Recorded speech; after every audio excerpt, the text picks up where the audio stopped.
Today, we will have a resolution on the floor put forth by Congresswoman Elissa Slotkin. We're very proud of her experience in terms of national security under Democratic and Republican presidents, now a member of Congress, putting forth a resolution this week.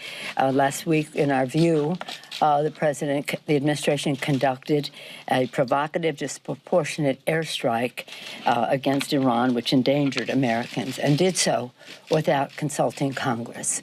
When I was informed of this attack, the administration took responsibility for it over the weekend. I said, why did you not consult with Congress? Well, we held it in closely. We held it in closely. No, you have a responsibility to consult with Congress.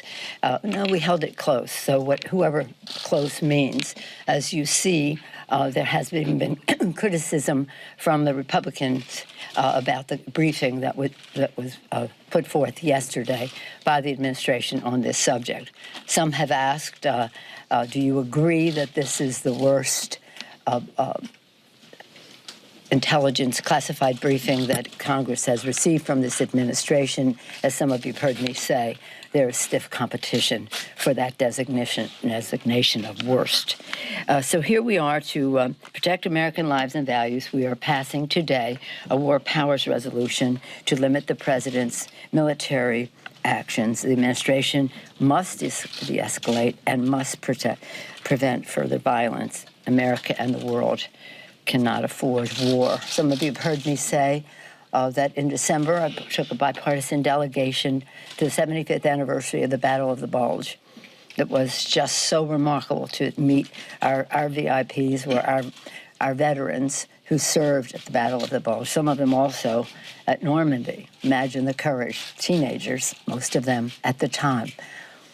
But the compelling message from the veteran who spoke for them, along with the King of Belgium and the Archduke of Luxembourg and the President of Germany.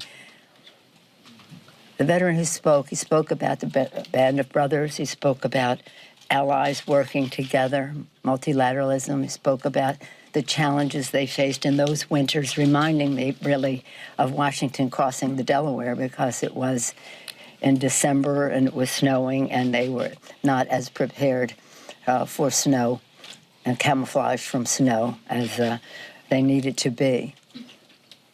But just seeing their patriotism, their courage, those young people, and this veteran coming to speak for them, 90-some years old. At the end of his remarks, he said, I just have one message, and I don't know if it's appropriate to say, but I will. Pray for peace. Pray for peace. That's what we all do. Protecting the American people is our first responsibility. Protect and defend, an oath we take, not only of our Constitution, but of the American people. Pray for peace. That's what we must do. And so what happened, in the view of many of us, is not promoting peace, but an escalation. Not that we have any confidence in the goodness or the good intentions of Iran.